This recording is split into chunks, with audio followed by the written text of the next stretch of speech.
हैं जो हमें बता रहे हैं कि तुम्हें आगे कैसे बढ़ना है। पूर्वज के बाद एक वंशज होता है और उसको भी अग्रज भी कहते हैं, आगे आने वाली पीढ़ी को। तो हम भी इनकी तरह हो जाएं। कैसे हो जाए? बहुत नॉलेज से भरपूर। अभी बताया था ना आदरणीय डॉक्टर साहब ने 3 बार नेट, फिर भी इन्होंने रोका। 4 बार इन्होंने रोका, बोले अब नेट मत करो। 99.994%। सर मेरा फोन था इनको कि सर आप नेट मत करो, हमें जी लेने दो, आपकी वजह से हमारी परसेंटेज। तो आप सोचो यहाँ जवान लोग क्या बोलते हैं, मेरे से होता नहीं है जी, टाइम नहीं मिलता, कई घंटे। अरे मैंने कहा मैटर ही नहीं करती है एज तो। यहाँ न योग आसनों में मैटर करती है और न पढ़ने में मैटर करती है। घंटा 2 घंटा 3 घंटे भी निकाल के व्यक्ति करे ना, एक पहले चांस में निकाल सकता है। कोई बहुत बड़ा काम नहीं है नेट निकालना। हम लोग एक बात और कहेंगे इनके बारे में। हाँ, ये विदिशा से भोपाल 70 किलोमीटर है, तो ये अपना पैसा लगा के बच्चों को फ्री पढ़ाने जाते हैं जो नेट की तैयारी कर रहे हैं, किसी से एक पैसा नहीं मिलता। अरे क्या बात। मैं पास में होता तो मैं भी आता। ऑनलाइन कराएंगे आप। ऑनलाइन भारतीय कराएंगे। योग चिकित्सक संघ आप सबकी ऑनलाइन नेट की तैयारी कराएगा। और तो ऐसे देखो, व्यक्ति जब जीवन में रहता है ना, तब उसकी परवाह कम होती है। मैं सत्य बता रहा हूँ ना। और जो व्यक्ति जितना बड़ा होता है उतना सादा रहता है। आदरणीय यादव साहब को देख लो, अभी अभी आए थे ना। हाँ, ऐसे ही 42 साल तो अपनी उम्र ही नहीं है हमारी, तो 42 साल का तो उनका एक्सपीरियंस है। ऐसे ही आप भी इतने सादे रहते हैं। तो आपका एक बार हम सब लोग अपने स्थान पर खड़े होकर के अभिनंदन करेंगे, फिर आपका उद्बोधन हम प्रारंभ करेंगे। बोले भारत माता की वंदे वंदे। अब बैठ जाए आदरणीय डॉक्टर साहब।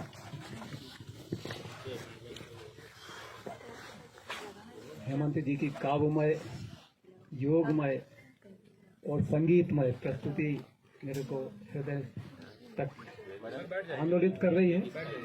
जी, एक मिनट। तो अब जैसा कि हेमंत जी ने काव्य में योग के आसनों का वर्णन किया, श्री राम शर्मा आचार्य जी ने मंत्र पर योगाभ्यास, ये एक परंपरा शुरू की थी। तो मैं भी उसी परंपरा का पालन करते हुए जो हम शांति पाठ करते हैं पहले उसका करते हैं। मेरे ख्याल से मेरी आवाज वैसे भी पहुंच जाएगी।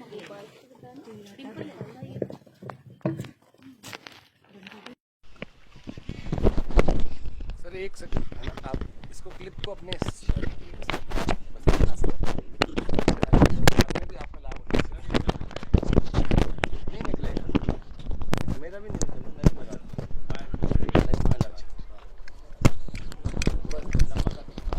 देखिएगा।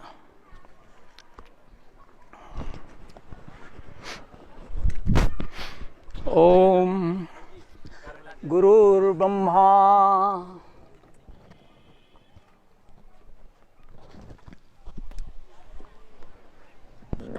गुरुर्विष्णु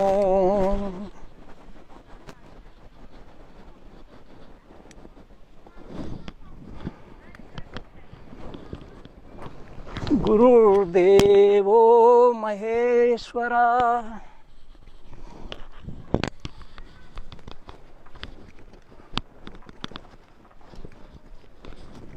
गुरुर्देवो महेश्वरा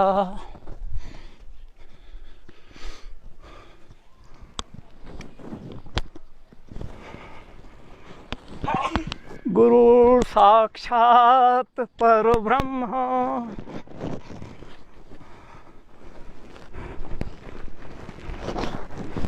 तस्मै श्री गुरुवे नमः।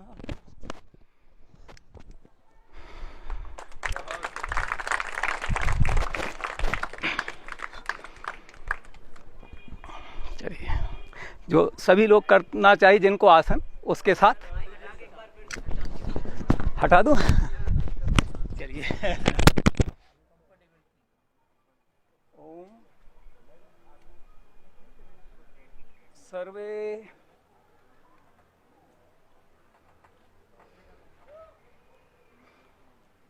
भवन्तु सुखिनः ये वो आसन है जो प्रतिदिन करना चाहिए। सर्वे संतु निरामयः सर्वे भद्राणि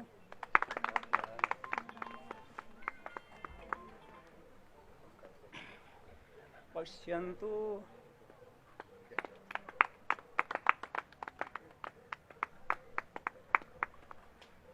मा कश्चित् दुःख भवेत्। ये हमारा शांति पाठ हुआ। रख लीजिए, थोड़ी सा रख लीजिए।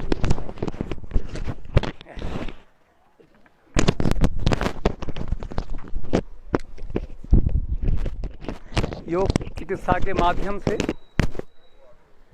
परोपकार में संलग्न यहाँ पर उपस्थित सभी योग चिकित्सक परोपकारार्थम इदम शरीरम योगमयम कुरु एतदर्थम, ये शरीर ही परोपकार के लिए है, इसलिए योगमय करना इसको जरूरी है। योगमयम चित्तम कुरु योगमयम देहम कुरु। अच्छा, योगमयम चित्तम कुरु योगमयम देहम कुरु योगमयम राष्ट्रम कुरु योगमयम विश्वम कुरु। तो योगमय राष्ट्र को, योगमय विश्व को करने की दिशा में हमारा जो संघ अपने प्रयास शुरू कर रहा है, उन प्रयासों के लिए मेरी बहुत बहुत शुभकामनाएं। यह जो अंकुरण फूट रहा है ये बहुत बड़े वृक्ष का रूप ले, ऐसी शुभकामना के साथ मैं अपनी चर्चा प्रारंभ करता हूँ। सुबह का सत्र हमारे साथी, ठीक है कोई बात नहीं योगानंद जी महाराज ने बहुत प्रभावी ढंग से आपके सामने प्रस्तुत किया। ये ऐसी चीज़ है जो विश्व में मिलना विलक्षण चीज़ है, बहुत मुश्किल है, ऐसा आसानी से नहीं मिलती है। अधूरा है वो पूरा भी होगा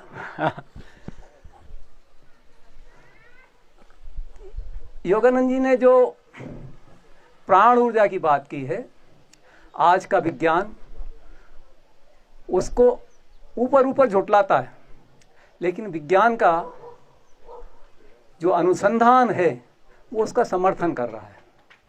हम जितने जितने क्वांटम फिजिक्स में आगे बढ़ रहे हैं, कॉस्मिक एनर्जी की ओर आगे बढ़ रहे हैं, उतना उतना योगानंद जी के द्वारा जो उपाय बताए गए हैं उनकी पुष्टि हो रही है। तो हमको जब समय मिलेगा तब हम इस पर विस्तार से चर्चा करेंगे। बहुत छोटी छोटी सी चीज़ें हैं, जैसे आपने पैदल चलना बताया पृथ्वी तत्व के लिए, हमारे हेमंत जी ने, हमारे प्रमोद जी ने मुस्कुराहट बताई, ताली बताई। अब यह हम करवाते हैं, लेकिन इसका वैज्ञानिक कारण है। देखिए हमारे शरीर में 12 क्रेनियल नर्व्स हैं, 12 जोड़े। तो 5वीं क्रेनियल नर्व जो है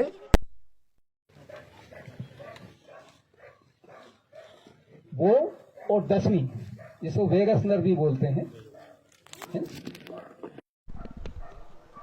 ये दोनों नर्व जो हैं ये हमारे शरीर के बाकी अंगों से संपर्क में रहती हैं और वो संदेश देती हैं हाइपोथैलेमस को, वो संदेश देती हैं पिट्यूटरी को, वो संदेश देती हैं हमारे सेरिब्रम को, मैग्डुला को, सारों को संदेश दे करके वो ये निर्धारित करती हैं कि हम सिंपैथेटिक मूड में जाएं या पैरासिम्पैथेटिक में जाएं। तो आज की जो जीवन शैली है उसमें सिंपैथेटिक जो मोड है उसमें हम ज़्यादा रहते हैं।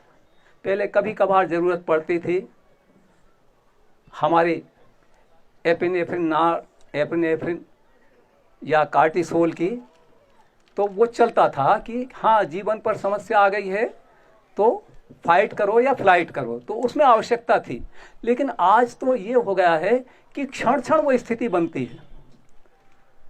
तो सिंपैथेटिक मोड में हमारा शरीर चला जाता, हमारी सारी प्रणाली चली जाती है।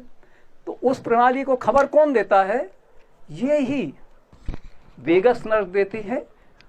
और ये जो पांचवी ट्राई ऐसा कुछ नाम है उसका, मेरे को अंग्रेजी शब्द याद रखने में थोड़ी दिक्कत जाती है। ये दो नर्व पूरा संदेश देते हैं। तो जो पांचवी नर्व है उसका कनेक्शन है हमारे चेहरे से। अगर हम तनाव में हैं, डिप्रेशन में है, एंजाइटी में है, स्ट्रेस में है, तो हमारे चेहरे का वो हाव भाव बन जाएगा जो कार्टिसोल निकल आएगा। और कार्टिसोल निकलेगा तो ग्लूकोज भी निकलेगा, ग्लाइकोजन ग्लूकोज में कन्वर्ट होगा, हमारे शरीर में ग्लूकोज की मात्रा बढ़ जाएगी, हार्ट जल्दी जल्दी चलेगा, बीपी ज़्यादा हो जाएगा और बहुत सारी चीज़ें हो जाएंगी, हमारा खाना पचना बंद हो जाएगा और बहुत सारी जो जरूरी चीज़ें हैं वो ठप हो जाएंगी। पैरासिम्पैथेटिक मोड में जो चीज़ें रहती हैं वो रेस्ट में चली जाएंगी।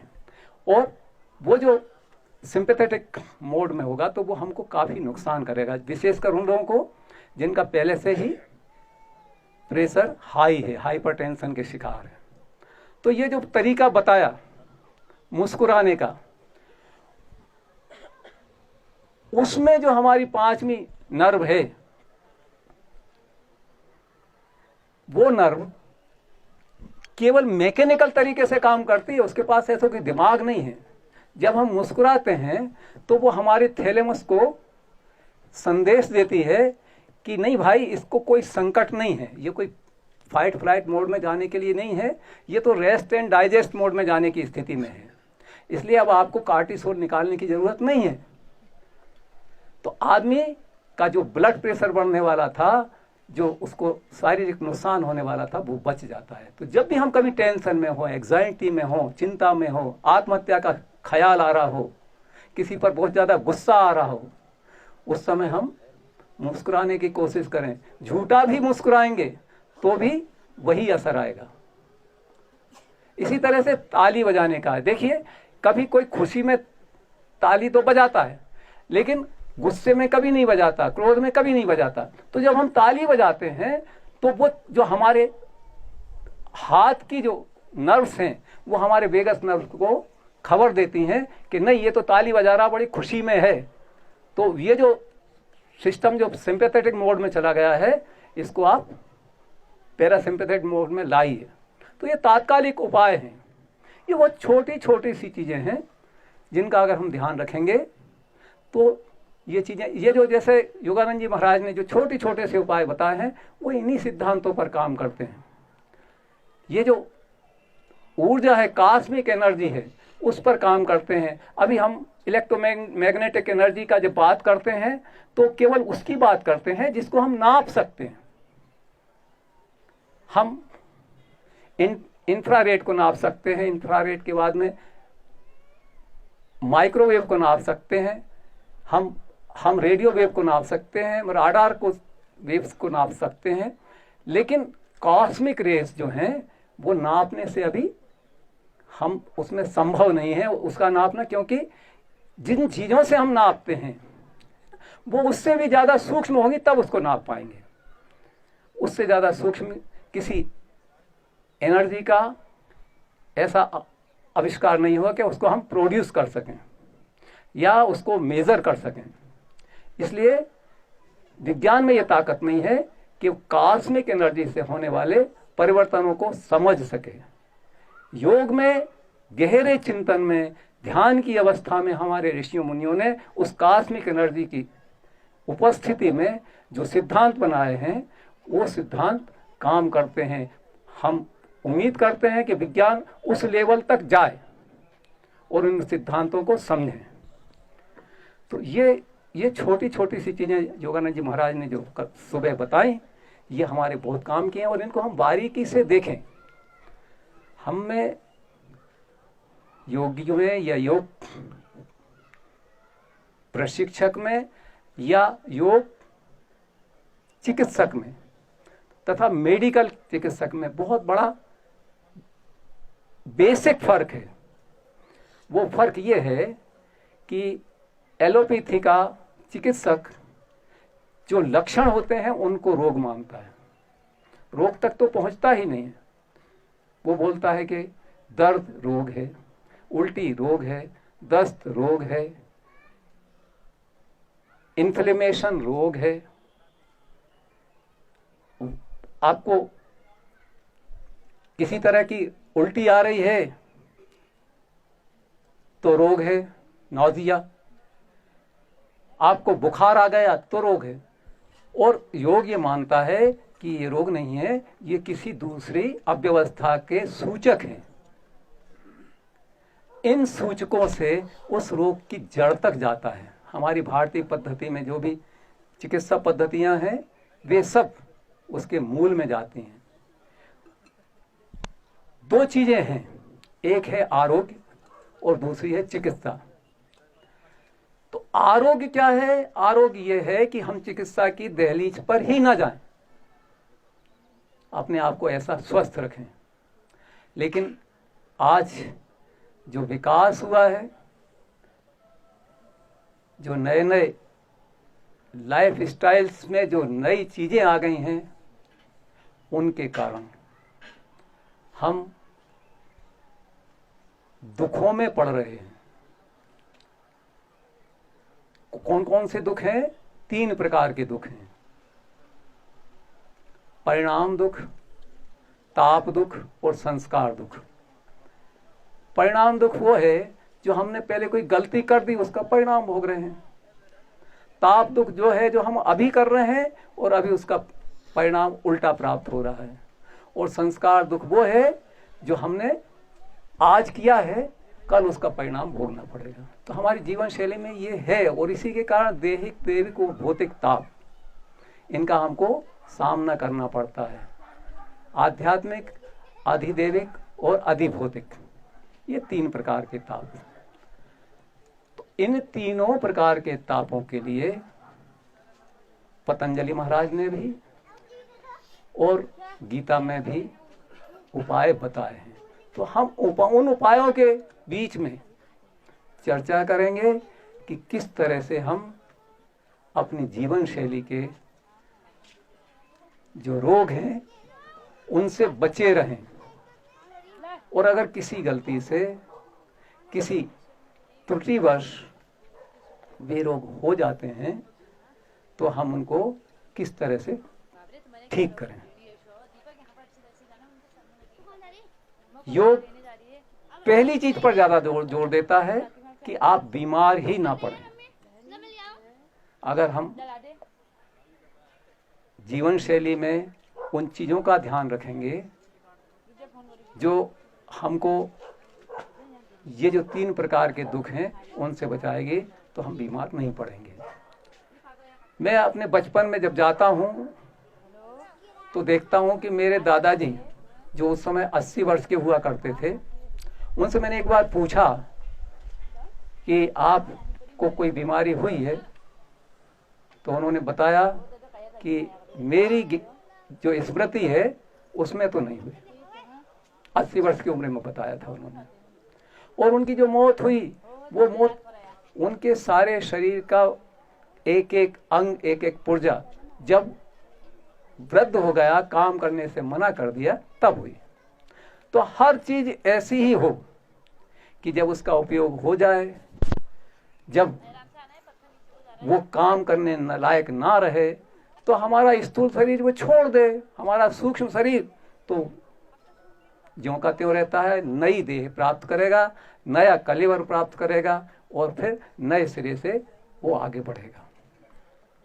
तो ये भाव हमारे योग में होता है कि हम केवल स्थूल शरीर का ध्यान नहीं रखते, हम सूक्ष्म शरीर का भी रखते हैं और कारण शरीर का भी रखते हैं। कारण शरीर का ध्यान रखने से ये जो आवागमन है, ये इससे ही मुक्ति मिल जाती है। तो योग एक केवल थेरेपी नहीं है, योग दर्शन है, दर्शन का प्रैक्टिकल रूप है। तो हम जितने भी योग साधक हैं वो ये मुख्य रूप से इस चीज का ध्यान रखें कि योग दर्शन है, उसके बाद ये बाकी चीज है। मैं अपने बचपन में जाता हूं तो देखता हूं कि आज से 60 साल 65 साल पहले लोग मरते थे तो किससे मरते थे? चेचक से मरते थे, मलेरिया से मरते थे, टाइफाइड से मरते थे। 80% मौतें जो होती थीं वो संक्रमण के कारण होती थीं, इन्फेक्शंस के कारण होती थीं, जो संक्रामक बीमारियां होती थीं उनके कारण लोग मरते थे। कोई डायबिटीज से नहीं मरता था, कोई हाई ब्लड प्रेशर से नहीं मरता था। और वो जो संक्रामक बीमारी थी उसके पहले तक स्वस्थ रहते थे। पहले क्या था कि भूमि में पैदावार कम थी, जो पैदा होता था वो जनता की संख्या के हिसाब से, जनसंख्या के हिसाब से कम था। इसलिए कुछ लोग ऐसे पदार्थ खाते थे जो उस समय अखाद्य समझे जाते थे, जैसे कोदो है, कुटकी है, घास के बीज हैं, इस तरह की चीजें खाते थे। पहले कोर्ट कचहरी नहीं हुआ करती थी, पहले अस्पताल नहीं हुआ करते थे। आज बहुत सारे अस्पताल हैं, बहुत सारे हमारे जीवन को सरल बनाने वाले साधन हैं। तो इन सब चीज़ों को देख करके आज के लोग क्या कहते हैं कि हमने बहुत विकास कर लिया है। जरा हम गहराई से देखें कि हमने वास्तव में विकास किया है। पहले लोगों को अस्पताल की जरूरत नहीं पड़ती थी, इसलिए नहीं पड़ती थी कि बीमारी नहीं होते थे। पहले डॉक्टर का मुंह नहीं देखते थे। अब 80 साल की उम्र तक कोई वृद्ध अगर डॉक्टर के पास नहीं जा रहा है तो वो बड़ा अच्छा था कि आज 1 साल में 80 बार डॉक्टर के पास जा रहा है, ये अच्छा है ना। पहले कोर्ट कचहरी नहीं थी क्योंकि लड़ाई झगड़े नहीं थे, अपराध नहीं थे। अब तो गली गली में थाने हो गए हैं, अपराध बढ़ गए हैं। तो ये चीजें जो हमारे आज से 60 साल 70 साल पहले थी, उनको अगर हम ध्यान देंगे तो हमको आज के जीवन में जीने की कला मिलेगी।